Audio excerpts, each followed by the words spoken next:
Jean, merci de nous accueillir dans ce magnifique théâtre de Grasse. Aujourd'hui, c'est vide, mais incessamment sous peu, ça va se remplir, non? Ah oui, on espère vraiment. Le protocole sécuritaire est en place, il est rodé, puisque que ce soit les spectacles en plein air que nous faisions pendant l'été et pendant le mois d'octobre, les spectacles qui se sont joués ici, toutes les mesures barrières et le protocole étaient absolument respectés. Le théâtre est prêt, mais le public aussi, et surtout il nous a prouvé qu'il venait au rendez-vous malgré toutes ces contraintes qu'on lui a imposées, comme par exemple le port du masque, et il a quand même apprécié les spectacles.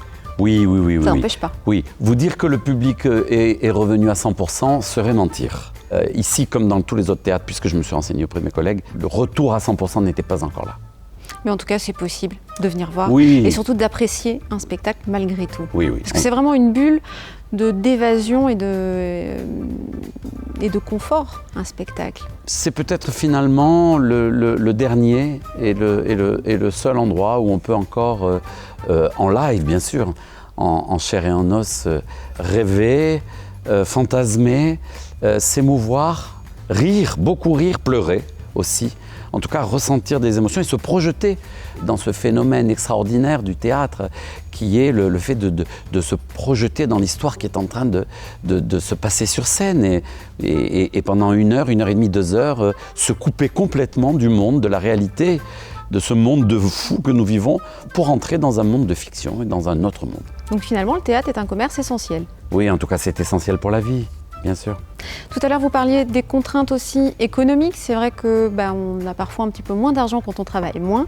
Par contre, le théâtre tient absolument à avoir des tarifs attractifs et abordables. Il y a une carte, justement, pour pouvoir... Il y a 2 cartes différentes. Oui, enfin, il y en a une pour les jeunes qui s'appelle Schkiff et l'autre qui est la carte J'aime, finalement, qui est une carte assez simple, presque une carte d'adhésion, et qui permet vraiment d'avoir une réduction importante sur tous les spectacles. L'année va débuter avec un artiste qui devait venir jouer.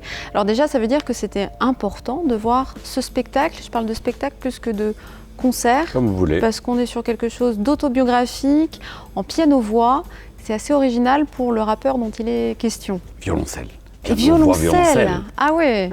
Voilà, oui, Youssoupha, le grand rappeur français d'origine congolaise, qui déjà, qui fait une très belle carrière en France et à l'international depuis pas mal d'années, était prévu, comme vous le disiez déjà, et comme il est dans cette version acoustique qu'il a créée au Printemps de Bourges dernier, on a de suite adhéré à cette formule qu'il avait donnée d'ailleurs dans un tout petit lieu à Bourges. Je me demande si ce n'est pas une chapelle désaffectée où il doit y avoir à peine une centaine de personnes. Et alors là, on est au cœur des textes, au cœur du sens et des paroles. Vous savez que chez Youssoupha, justement, les paroles sont extrêmement importantes, ce qui n'est pas le cas de chez tous les rappeurs. Et oui, on est très très impatient de l'accueillir. Et finalement, d'ouvrir l'année 21 comme ça, avec de la poésie, du slam, du rap, et cet artiste extraordinaire qu'est Youssoupha. Et qui peut attirer différents publics. Oui, alors voilà, ça c'est... Pas uniquement les amateurs de rap. C'est le but. Faire en sorte que les habitués du théâtre de Grasse viennent le découvrir et que les fidèles de Youssoupha puissent venir de très loin, faire le déplacement. Et, puis, voilà. Et pour nous, c'est très important de mélanger les publics et de donner un sentiment d'un théâtre qui est ouvert à tous. Inspiration lunaire parce que chez nous la voix est grande. Je suis devenu populaire pourtant ma gueule est underground. On préfère rester simple, on a grandi avec peu. Cousine, tu sais qu'être humble c'est déjà croire en Dieu. Nouvelle aventure, nique les rageux détracteurs. Mais qui sont ces créatures? Vous savez que je m'appelle Morgane, c'est le prénom d'une fée. Et là je crois que je vais pouvoir me sensibiliser à la magie noire. Magie noire? Magie noire, il y a des fantômes, non? Un mot sorcier? Oui, il me semble. Hein. Bah oui, mais moi c'est surtout une musique qui est entêtante pour moi. Et le projet est très bien fait puisqu'il va allier à la fois la danse et la musique. Donc c'est un dispositif incroyable puisqu'on va avoir un orchestre de type orchestre de jazz que dirige Jean-Marie Machado qui est très connu. C'est un grand jazzman, improvisateur, interprète, qui est très connu dans les réseaux des concerts de jazz et notamment de la musique d'impro aussi. Et l'orchestre va être en cercle. C'est ça. Au centre de la scène, j'allais dire de la piste, comme si nous étions au cirque, et les danseurs vont être tout autour. Et on va avoir comme ça une espèce de ballet un peu sorcier, un rituel de danse, pendant que les musiciens au milieu vont interpréter l'amour sorcier, la pièce, la partition originale. Et ça va être un grand, grand rendez-vous. Mademoiselle Julie, une histoire d'amour entre une aristocrate et un valet, mais pas que, ça va beaucoup plus loin que ça, on a quand même des thèmes profonds qui vont ressurgir. C'est à la fois un grand classique et en même temps c'est très contemporain et c'est toujours d'actualité. On va y parler de la femme, on va y parler de l'amour et on va y parler de la lutte des classes. Donc finalement c'est aussi quelque chose de c'est une pièce très féministe et Strindberg en l'écrivant ne devait pas imaginer cela. Ce rapport maître-valet, maîtresse-valet va transparaître pendant toute cette chaude et torride nuit de la Saint-Jean et nuit d'amour avec bien sûr la magnifique Anna Mouglalis. Et surtout j'ai envie de dire avec sa voix. Oui, bien sûr. Peut-être encore plus que la personne en tant que telle, sa voix a vraiment une identité propre. Oui, c'est la voix avec la comédienne, avec ce corps, avec cette personne, avec ce charme et cette qualité d'interprétation qu'elle a qui fait d'elle finalement, alors qu'elle avait été l'égérie de Chanel, elle est maintenant surtout une grande comédienne de cinéma et de théâtre. La guerre de Troie, en moins de 2, c'est l'histoire des conséquences en cascade de l'enlèvement d'Hélène au bras blanc. Épisode 1, la naissance d'Hélène. Moi, je pense que j'aurais besoin d'un cours de mythologie et de psychologie, mais un truc rapide, un truc un peu pour les nuls, quoi. C'est possible, ça ? Bah oui, moi je vois une pièce de théâtre super pour ça. Ah bah parfait. La guerre de Troie, voilà. Elle aura lieu, hein. Ah bah oui, elle aura lieu, et Hélène sera là, bien sûr. L'égérie, encore une égérie, hein, qui est une grande tragédienne, comédienne qui sera bien présente. Et on a là une douzaine de comédiens fantastiques sur le plateau. Et en 1h20, ils vont nous jouer la guerre de Troie. Mais vraiment, on y est, on va être blackboulés au travers de toute cette histoire qui relève à l'Antiquité grecque. Voilà, mais sans danger pour le public. Hein. Bien sûr, toujours sans danger, encore que des fois le spectacle est interactif. Hein. Ah. Les comédiens viennent dans la salle et ça sera peut-être le cas. Un spectacle qui est quasiment d'actualité, c'est l'histoire d'un théâtre qui va peut-être renaître de ses cendres, qui va devoir se réinventer un avenir. Oui, et qui a failli être démoli. Et donc l'histoire vraie de cet Américain qui a construit le site pétrolier de Fos-sur-Mer a permis aussi que cet Américain sauve de la démolition le théâtre du Gymnase à Marseille. Et donc à partir de cette histoire vraie, François Cervantes, auteur, metteur en scène, directeur de troupe, basé à Marseille avec sa compagnie, va nous inventer un spectacle intitulé « Le cabaret des absents », où il va nous faire voyager. Alors, on ne peut pas en dire grand-chose parce que le spectacle n'est pas créé et on a juste la thématique et le scénario principal. Donc là, je vais rester un peu évasif puisque moi-même, je n'en sais que cela. Mais c'est surtout qu'on fait une grande, grande confiance à ce grand artiste qu'est François Cervantes. Et là, il va être avec une quinzaine de comédiens sur scène, même des musiciens, et d'où le titre, Le cabaret des absents. Justement, comment on choisit un spectacle que l'on n'a pas vu ? C'est une très bonne question, parce que nos théâtres, qui sont des théâtres publics, ont bien sûr la mission de faire connaître un certain nombre d'auteurs, un certain nombre de metteurs en scène, un certain nombre de jeunes artistes, ou moins jeunes, mais en tout cas de faire ce qu'on appelle la création contemporaine. Pourquoi tu me parles toujours de ta gloire passée ? Pourquoi tu vis chez ma mère, tu es jaloux de mon frère ? Est-ce que tu crois un fantôme ? Est-ce que tu as des questions pour moi ? Jean, on sait que le peuple japonais est très pudique et sur la réserve, c'est ce qu'on va découvrir sur scène avec une chorégraphie originale, un spectacle de danse original entre un père et sa fille qui vont nous délivrer leur histoire familiale et surtout leur retrouvailles. Oui, c'est Kaori Ito qui est à l'initiative de ce spectacle. Kaori Ito, c'est une grande danseuse, une grande chorégraphe qui a dansé avec les plus grands, avec Alain Platel, avec Sidi Larbi Charkaoui et j'en passe. Et là, dans les spectacles qu'elle développe au sein de sa propre compagnie, elle a souhaité se rapprocher de son père. Et le titre du spectacle est extrêmement intéressant. Je danse parce que je me méfie des mots. Donc en effet, on sait que c'est un peuple une culture qui est beaucoup sur la réserve par rapport à nous, peuple du Sud, qui sommes bavards et très très très loquaces. Là, on va voir cette histoire et cette relation entre un père qui est d'ailleurs plasticien, qui fait une grande carrière de plasticien au Japon, qui est très très très connu au Japon. Qui n'est pas danseur. Et qui n'est pas danseur. Et Kaori Ito, qui est danseuse et chorégraphe en France et qui a dansé sur les scènes du monde entier. Et donc, on va voir sur scène le père en train de fabriquer une œuvre plastique en live et une fille qui va venir s'intéresser et qui va venir développer l'histoire de la relation entre un père et sa fille pendant que le père fait en live sa sculpture. Eh bien la fille va danser autour de lui et avec lui. Donc ils vont trouver un terrain d'entente. Ils vont trouver un terrain de dialogue chorégraphique et artistique qui sera un terrain d'entente. Je suis ravie de savoir que Jacques Gamblin, c'est un de nos chouchous, va revenir au Théâtre de Grasse, mais alors cette fois-ci dans une création qui n'est pas la sienne. Non. C'est assez original. Totalement original. Totalement original. D'habitude, on le connaît au cinéma, à la télévision, bien sûr, énormément. Au théâtre, on le connaît surtout sur ses propres spectacles, qu'il écrit, qu'il interprète et qu'il met en scène. Il sait tout faire, c'est agaçant. C'est agaçant. C'est agaçant et c'est surtout un super comédien. Et cette fois-ci, il est dans une troupe. Il va jouer sous la direction de Laurent Pelli, qui est aussi un grand metteur en scène connu, qui a mis en scène du théâtre, de l'opéra, de l'opérette, voilà, plein de choses.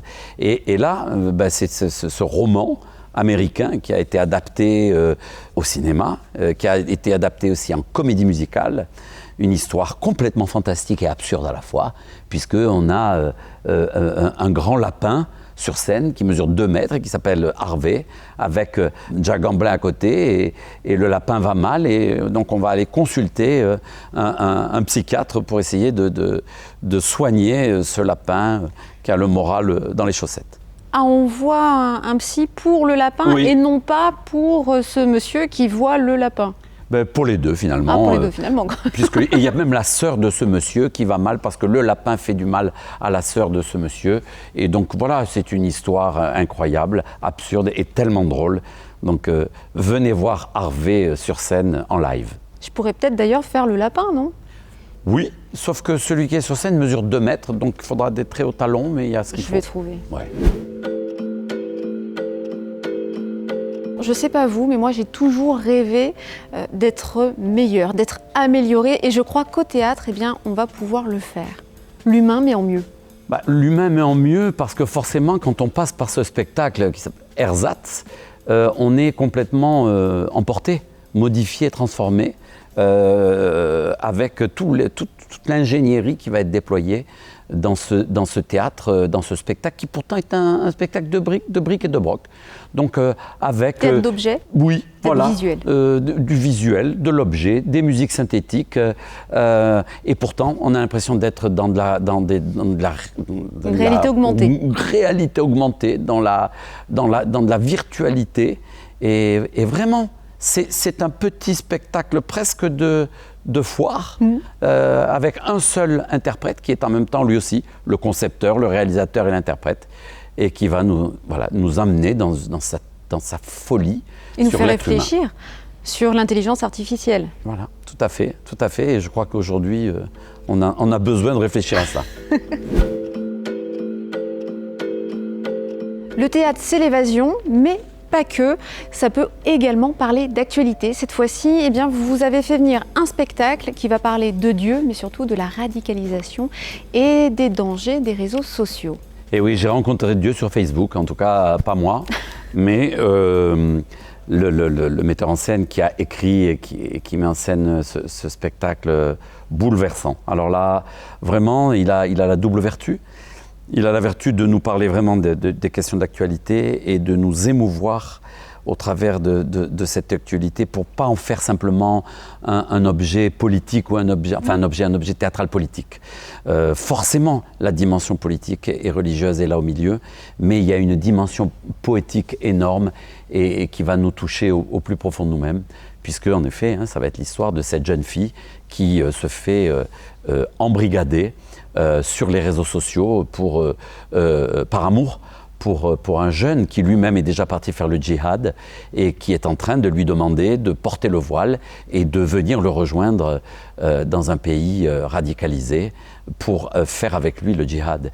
Et on voit comment la spirale complètement affolante va faire en sorte que cette jeune fille est prête à partir. Mais je n'en dis pas plus. Alors que sa mère à elle avait justement gagné en liberté. Eh oui, bien sûr, puisque sa mère est une femme française d'origine musulmane, enfin d'origine maghrébine, mais émancipée, puisque c'est une femme qui est prof, qui est divorcée et qui est tout à fait libérale dans sa vie et qui a élevé sa fille comme elle.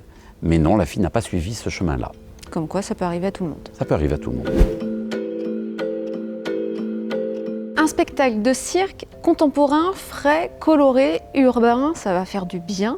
Mais ça ne va pas se passer ici, au Théâtre de Grâce. Je crois qu'on va aller se balader du côté de Cannes. Et oui, on va affréter des bus et on va amener nos publics à Cannes, au Palais des Festivals. Pourquoi ? Bah oui, pourquoi ? Parce que le spectacle ne rentrait pas ici dans la salle, dans la scène, et surtout qu'il va attirer vraiment beaucoup de public. Ouais. Donc c'est le groupe des acrobates de Tanger. Hein. Vous voyez, tout à l'heure on était au Japon, maintenant on est au Maroc. On voyage. Une grande tradition d'acrobatie au Maroc et à Tanger, qui a fait qu'il y a une école et qu'il y a une compagnie professionnelle qui a déjà monté des spectacles et qui a tourné, eux aussi, dans le monde entier. Donc là, vraiment, on est aussi dans quelque chose de très, très jeune, de très contemporain, loin du cirque traditionnel. Et je vous laisse vraiment découvrir cette merveille pendant 1h15 avec 15 acrobates, garçons et filles, sur scène, qui vont dans une scénographie absolument incroyable, haute en couleurs, puisque le scénographe est un grand plasticien marocain qui expose dans le monde entier, y compris aux États-Unis, et qui a conçu la scénographie de ce spectacle avec des couleurs, des formes, des tissus, des objets absolument fantastiques.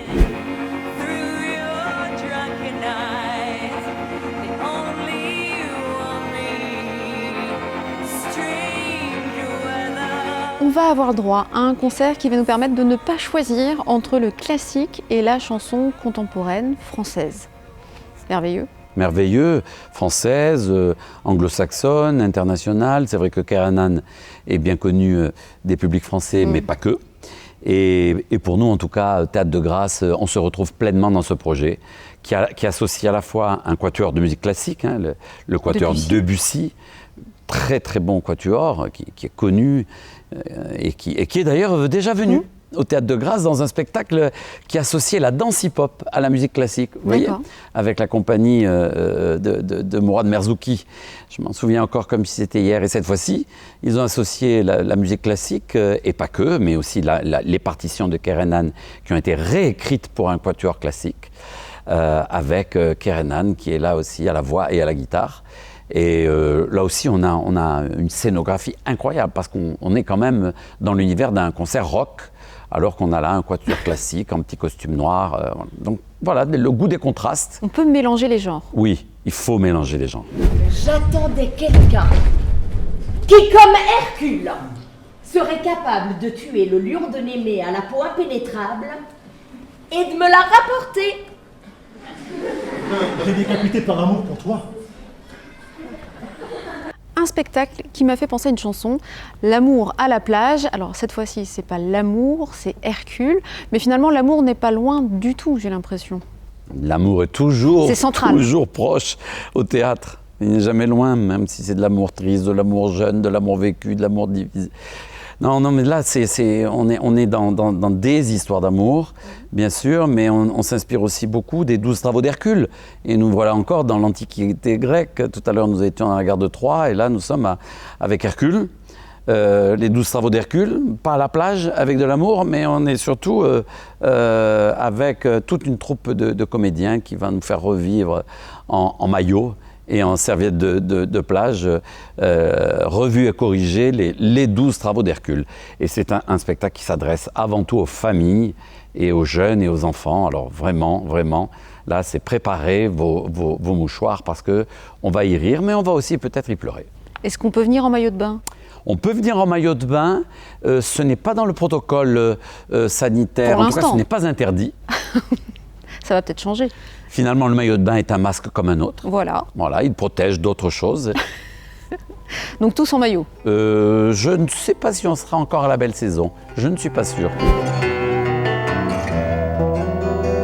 Dans un théâtre, on peut également avoir des concerts. Cette fois-ci, on va avoir une artiste qu'on connaît tous, Olivia Ruiz. Elle est devenue comédienne. On l'a vue dernièrement aussi en danseuse. Là, elle revient à la chanson, mais pas avec la chanson française, une chanson espagnole qui va nous permettre de découvrir ses origines.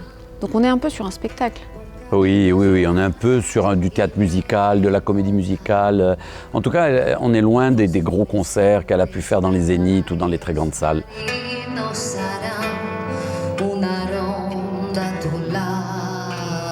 Là, elle se rapproche un peu plus de la question intime, puisqu'elle est allée à la recherche de ses origines espagnoles.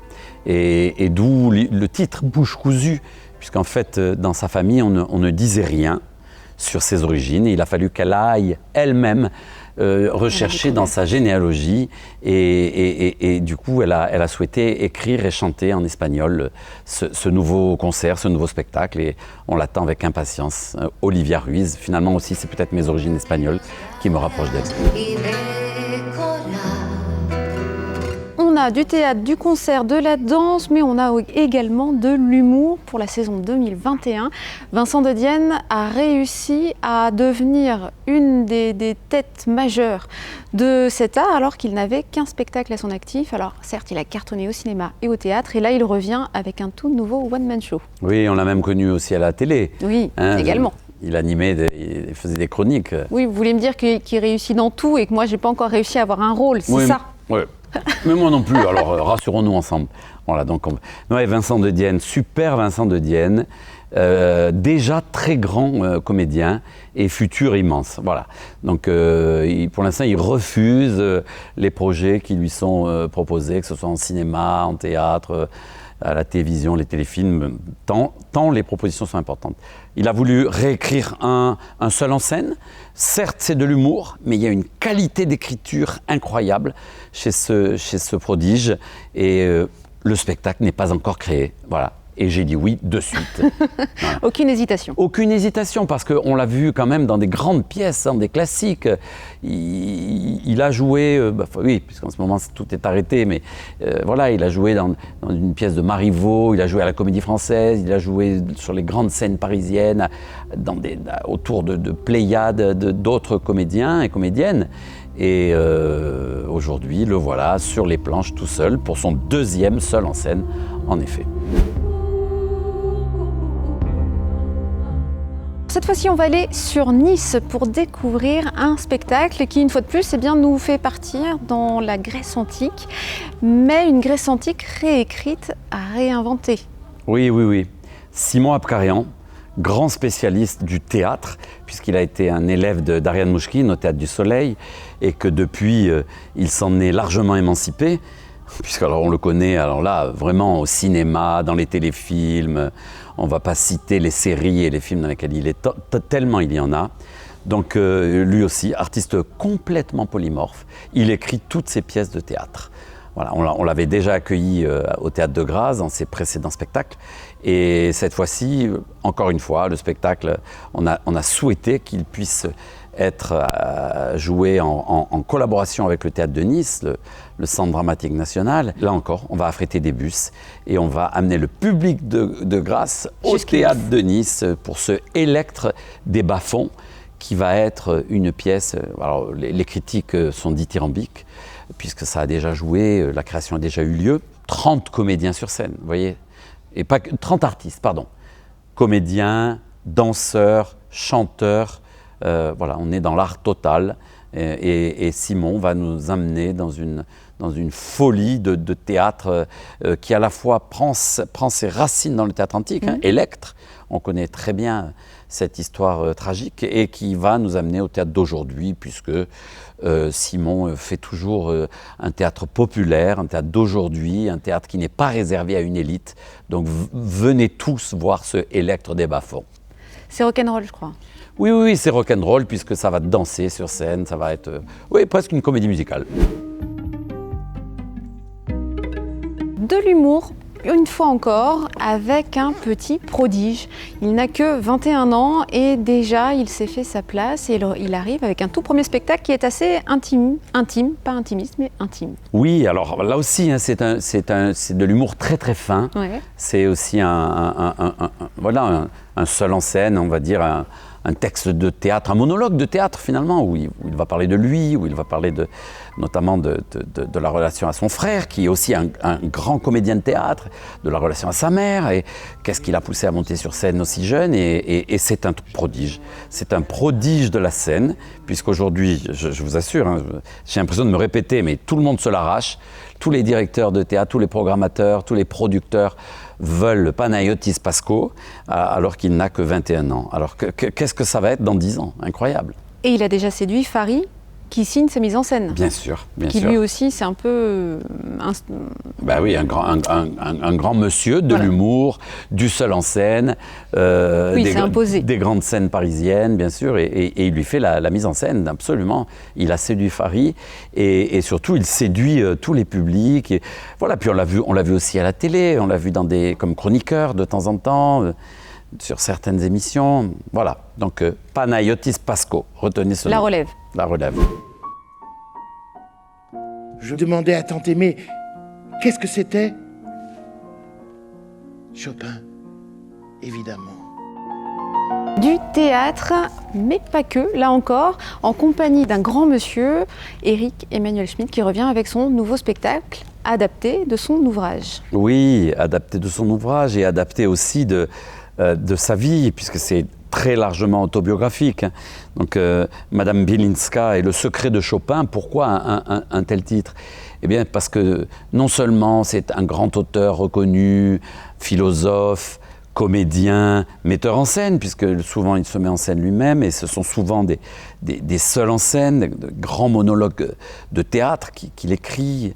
Et cette fois-ci, il va nous raconter l'époque où il était tout jeune, et où il prenait des cours de piano avec une professeure de piano complètement farfelue, cette Madame Pilinska, qui était folle de Chopin et qui était tellement dingue du grand compositeur Chopin qu'elle a vraiment fait naître en Éric Emmanuel Schmitt la passion de Chopin et de la musique de Chopin. Et c'est ainsi que c'est aussi devenu un pianiste, Éric Emmanuel Schmitt, au-delà d'être un auteur. D'accord. Voilà. Et donc il va nous interpréter toute une pléiade de rôles différents pendant tout ce monologue théâtral, et surtout le rapport avec puisqu'il va bien sûr jouer le rôle de cette professeure de piano. Il va être lui-même Madame Pilinska sur scène. Théâtre et musique, puisqu'il est accompagné d'un pianiste. Mais bien sûr, parce que pour parler de Chopin, il faut qu'il y ait Chopin, donc il faut qu'il y ait un piano et un pianiste.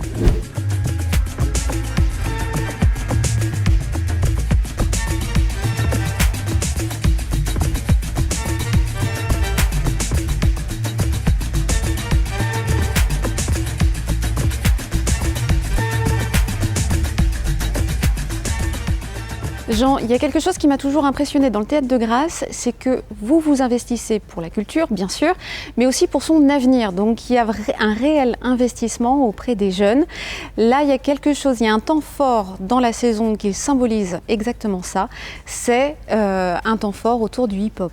Oui, absolument. Vous avez très très très bien vu notre objectif, puisqu'il s'agit autour de la danse hip-hop, et plus largement de ce qu'on va appeler le mouvement des danses urbaines, de rassembler les jeunes, car pour nous, il est très important de former le public de demain. Alors, la danse hip-hop maintenant a acquis ses lettres de noblesse, vous le savez. Nous-mêmes, ici au Théâtre de Grâce, depuis de nombreuses années, nous accueillons des compagnies de danse hip-hop connues et moins connues. Cette fois-ci, l'idée est de faire un temps fort, c'est-à-dire sur quelques jours, ramassés comme ça sur une petite semaine, d'avoir 5-6 spectacles qui vont pouvoir être montrés à la fois sur le temps scolaire, qui va nous permettre de faire venir des collégiens et des lycéens, et en même temps en soirée pour le tout public est toujours cette question de mélanger les publics.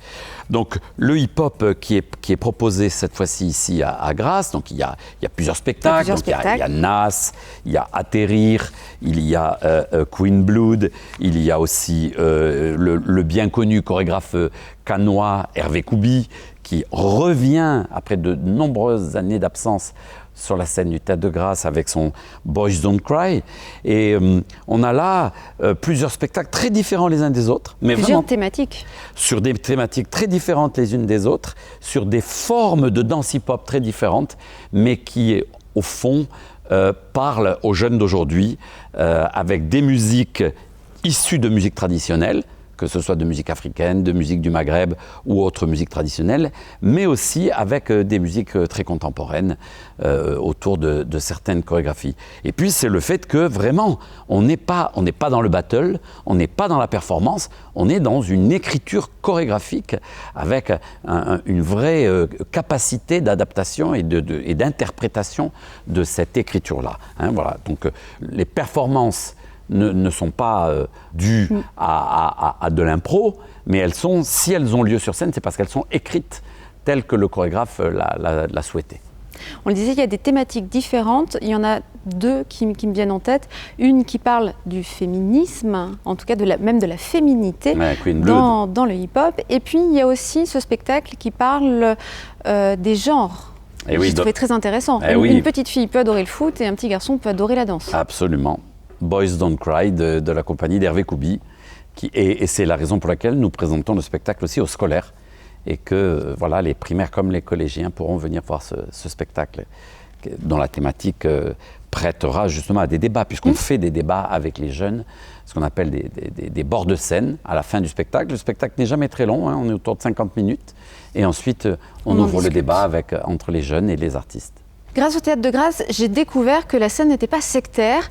Il y a également le jeu vidéo qui peut être représenté sur scène.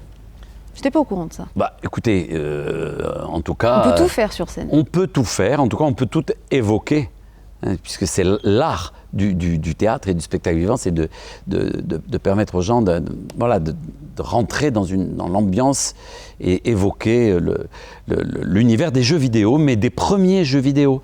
Alors donc j'ai mes petites notes pour me rappeler, parce que je sais qu'il y a les Lapins Crétins, je sais qu'il y a Super Mario, mais je sais surtout qu'il y a Princess Peach et Tetris. Donc vous voyez, on est vraiment au niveau des premiers jeux vidéo, les toutes petites consoles, les toutes premières PlayStation et autres jeux, et 5 danseurs sur scène. Voilà. Donc c'est la rencontre entre la danse hip-hop et les jeux vidéo. Voilà. R1, R2, start. Je me demande si maintenant il va y avoir une brigade de contrôle des femmes voilées pour vérifier qu'elles marchent. Oh, j'ai vu une foulée. Drapeau, ça c'est une foulée islamiste, ça c'est ouais. Haroun va venir jouer son tout nouveau spectacle au Théâtre de Grasse. Alors je ne sais pas ce que vous en pensez, mais je trouve qu'il a vraiment la tête de l'emploi. C'est-à-dire qu'il a un physique qui va avec ce qu'il dit. Il a un physique sérieux et l'air de rien, tout ce qu'il dit est assez profond. Oui, Haroun, c'est ça, hein, c'est ce physique de premier de la classe, de gendre idéal, petites lunettes noires, chemise blanche et petit air de pas y toucher. Voilà. Et en même temps, une écriture et un jeu sur cet humour extrêmement incisif, extrêmement pointu, un brin cynique. Et très très très drôle. On est vraiment dans cet humour et dans ce jeu à la fois entre la retenue et le sujet très drôle et très grinçant à la fois. Ça peut cliver le public, mais en même temps non. Ça marche toujours et il a vraiment un public qui le suit très fort. Ça sera la première fois qu'il viendra au Théâtre de Grasse. On a reçu beaucoup d'autres humoristes, humoristes et humoristeux, comme on fait pour dire masculin et féminin. Oh bah non, ils sont égalitaires. Voilà. En humour. Voilà. Il n'y a pas de sexe. Et là, on est sur un genre un peu différent. C'est la raison pour laquelle j'ai souhaité inviter Haroun. Et puis il aborde des thèmes d'aujourd'hui de façon intelligente et toujours documentés. Documenté. Il ne parle pas pour parler. Et sans avoir l'air d'y toucher. Avec une espèce de détachement qui nous fait prendre conscience de l'importance du sujet. Depuis tout à l'heure, on parle de plein de spectacles qui viennent d'un petit peu partout, alors dans le monde ou dans la France. Là, on a un spectacle qui s'est créé à Nice, donc on est vraiment sur un spectacle local, mais un spectacle qui, s'il subit le même destin que son grand frère, c'était Piaf, le spectacle, risque de parcourir le monde. Cette fois-ci, c'est Brel. J'en suis persuadé, puisque la notoriété de Jacques Brel était au moins aussi importante que celle d'Édith Piaf. Alors oui, vous avez raison de souligner que c'est une production locale. Directo Production. Directo Production, et Gilles Marsala qui conçoit, qui met en scène, qui produit ces spectacles. Donc Édith Piaf a fait le tour de presque du monde, au Japon, aux États-Unis, Brésil, partout, ici au Théâtre de Grâce. Et lorsque Gilles Marsala est venu me proposer sa nouvelle création sur Brel, j'ai dit oui de suite. Voilà, donc le spectacle n'est pas créé, mais nous sommes sûrs que ça va être une belle réussite parce qu'il a trouvé l'interprète qui est un Belge. Alors, on ne va pas donner son nom pour ne rien déflorer. Et voilà, il a trouvé le chanteur idéal qui est un super interprète qui ne va bien sûr pas mimer. Oui, on n'est pas dans l'imitation. Non, bien sûr. Dans une évocation. Voilà.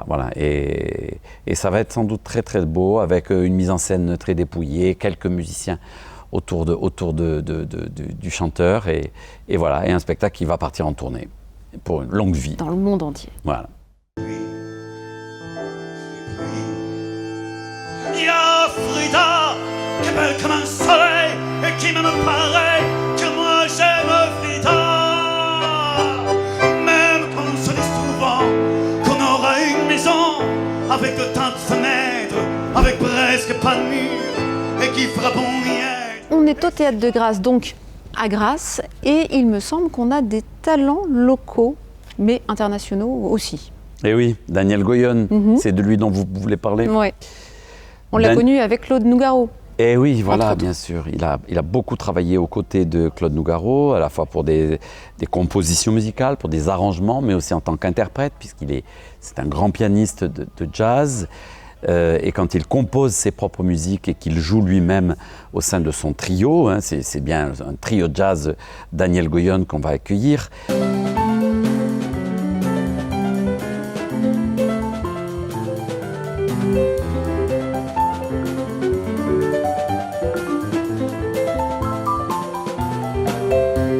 On est complètement transporté parce qu'il a une écriture de jazz qui frôle la musique classique de Debussy.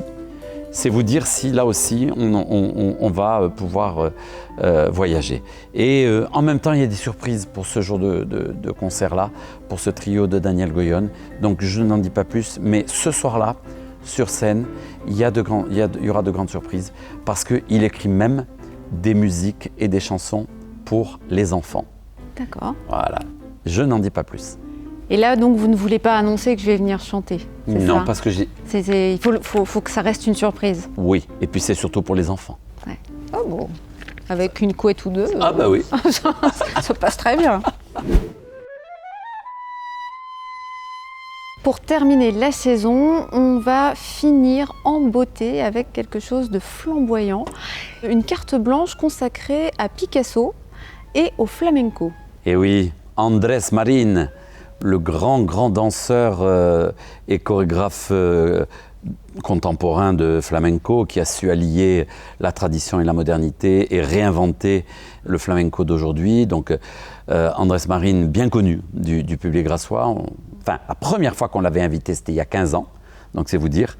Et là, c'est un spectacle où le musée Picasso de Malaga lui a commandé une carte blanche sur le thème de Picasso. Et donc, il y avait toute une part d'improvisation et de performance avec sa danse, mais aussi avec le chant et la musique qui accompagne toujours le flamenco. Et le spectacle était comme un work in progress. C'est-à-dire qu'au fur et à mesure qu'il regardait les tableaux de Picasso, il créait la performance dansée, le spectacle de flamenco était créé en direct. Et ça a été un tel choc pour le public qu'il a décidé de modéliser et d'en faire un spectacle qui maintenant s'appelle Jardín Impuro, Jardin impur, et qui est en fait le résultat de cette carte blanche qu'on lui avait donnée au musée Picasso de Malaga. rendez-vous ce soir-là pour un grand moment. Donc on finira sous le soleil d'Espagne, cette saison théâtrale. Bien sûr, et en même temps aussi un peu ici, puisque Picasso, on l'a bien connu dans cette région, enfin. Pas trop loin. Voilà, pas très loin. Merci beaucoup. Merci à vous, Morgane.